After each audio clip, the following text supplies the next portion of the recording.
Etiqueta a un amigo, etiqueta a las personas que tú conoces, a las que tú consideras que deberían oír, escuchar o ver esta transmisión de esta noche.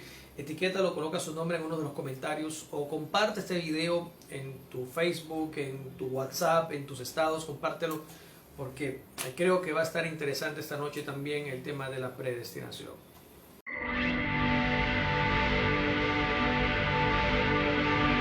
Debido a algunas inquietudes que han surgido por parte de algunos pastores, algunos ministros que me han escrito durante la semana, que me han pedido aclarar algo acerca de este tema, y es: ¿en dónde queda el libre albedrío? ¿Qué pasa entonces con el libre albedrío si hay una predestinación? Si ya Dios tiene todo escrito, si ya Dios tiene todo trazado, si no puedo hacer algo distinto a lo que ya Dios determinó, entonces, ¿dónde queda el libre albedrío? ¿Siempre lo que pasa en mi vida, bueno o malo, es la voluntad de Dios? Esa es una pregunta muy curiosa que alguien me hizo hace como unos 5 días. Me la hicieron por el interno. La cuestión era, de esta persona me decía: bueno, todo lo malo que pasó en mi vida fue la voluntad de Dios. Si el libre albedrío no existe, entonces la voluntad de Dios fue que me sucediera aquel accidente, que se me muriera aquel hijo. La voluntad de Dios fue que viniera aquella enfermedad. La voluntad de Dios fue aquella catástrofe. La voluntad de Dios fue, y bueno, todas estas inquietudes y las preguntas que hacen cuestionar en la mente humana la bondad de Dios. Entonces quiero dar respuesta a esto porque es una pregunta que inquieta a muchas personas realmente. ¿Qué pasa entonces si hay una predestinación y Dios tiene todo trazado? Entonces todo lo malo que sucede es de parte de Dios, de parte del Señor. Entonces comenzamos ahora. Creo que vamos a tardar unos 5 minutos en esta explicación. Y el asunto es el siguiente. Lo que hay que tener claro, iglesia, es que la predestinación no es Dios decidiendo cada paso de tu vida y Dios decidiendo por ti cada cosa que tienes que hacer o que debe sucederte.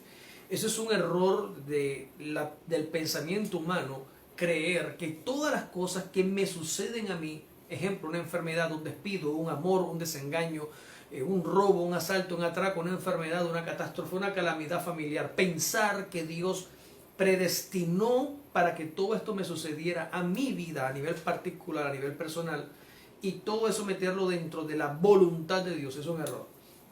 Y voy a explicar entonces cuál es la voluntad de Dios agradable y perfecta que dice la Biblia.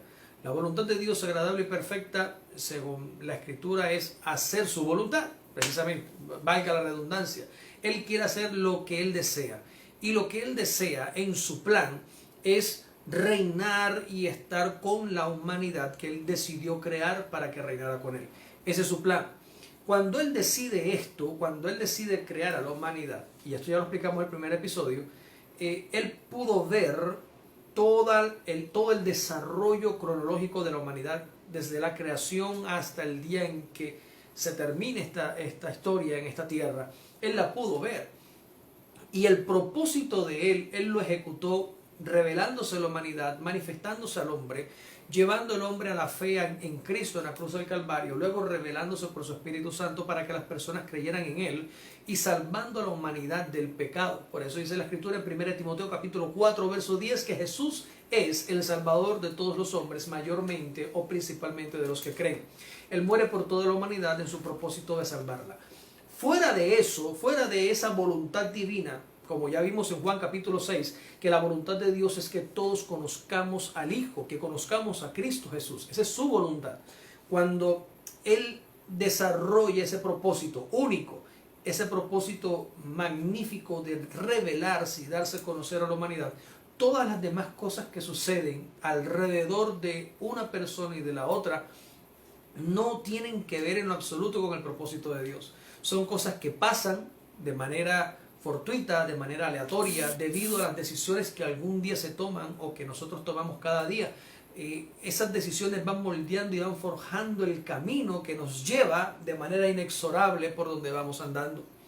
Entonces Dios vio desde el principio en el desarrollo de su voluntad y de su plan perfecto todas tus obras y las mías. Vio nuestras opciones, nuestras decisiones. Él vio cómo reaccionaríamos en el momento que Él viniera a nuestras vidas. Él vio nuestra decisión de seguirle también pudo ver la decisión de otros de darle la espalda. Él todo esto lo vio.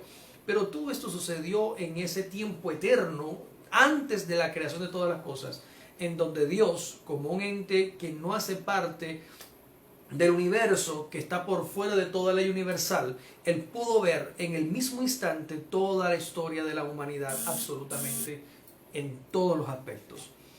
Alguna vez estaba mirando un documental y veía a uno de los más prominentes astrónomos modernos y astrofísicos modernos que hacía la alusión se refería al destino, se refería a la historia, pero entendí que de esa misma manera Dios trabaja. Y él colocaba el ejemplo de un hombre que caminaba por la playa y llevaba un perro amarrado con una correa.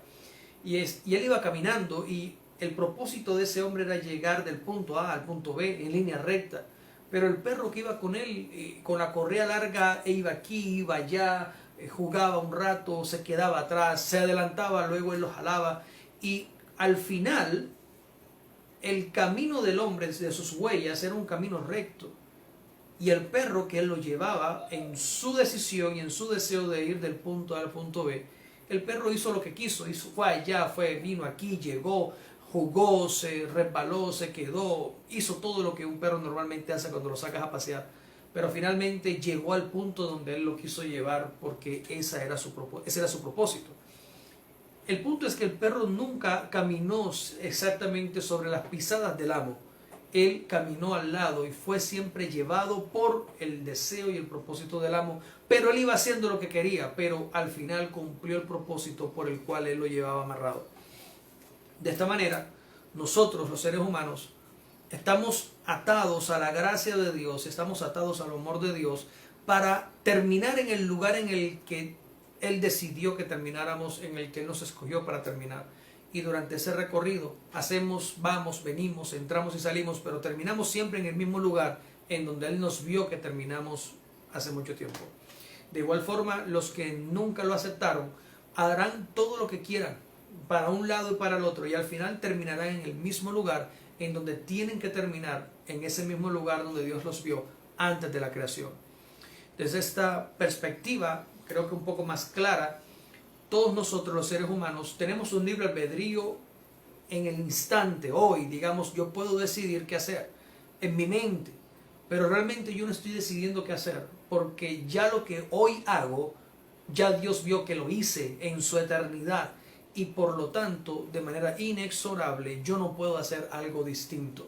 Por eso, la predestinación evoca la presciencia de Dios al conocer todos nuestros actos, nuestras decisiones, nuestras oportunidades, nuestros pensamientos. Él los conoce y en base a su conocimiento escribió el libro de la vida, sabiendo de antemano quién de nosotros se decidiría por Él en su libre voluntad y albedrío de buscarlo. Él lo sabe y en base a ese conocimiento escribió nuestros nombres en el libro de la vida para darnos la certeza a nosotros de que pase lo que pase, seremos o somos salvos por su misericordia y su gracia. Los dejo con Romanos capítulo 8, versículo 29.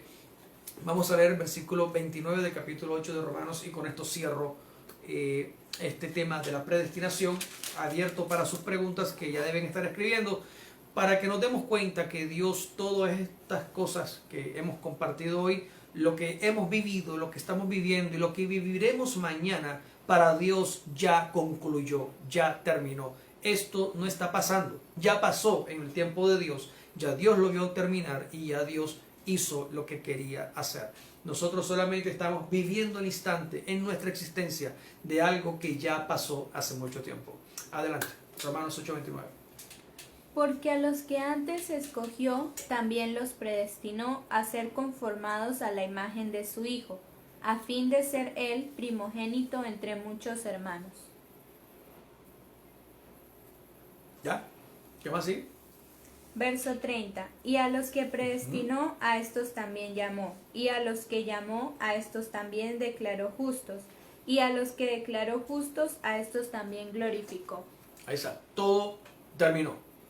Su elección, su predestinación, su llamado, su justificación, la santificación y la glorificación para Dios ya ocurrió. Nosotros solamente estamos caminando como aquel perrito que lo lleva el amo amarrado para llegar al lugar donde Él nos llevó en su tiempo y en su eternidad. Damos gracias al Señor por este espacio, esta oportunidad de aclarar un poco más este tema de la predestinación. Y bueno, estaré pendiente entonces si hay alguna pregunta para comenzar a responder. Si no, pasaremos al siguiente tema que tenemos preparado para explicar aquí en De Frente a la Biblia.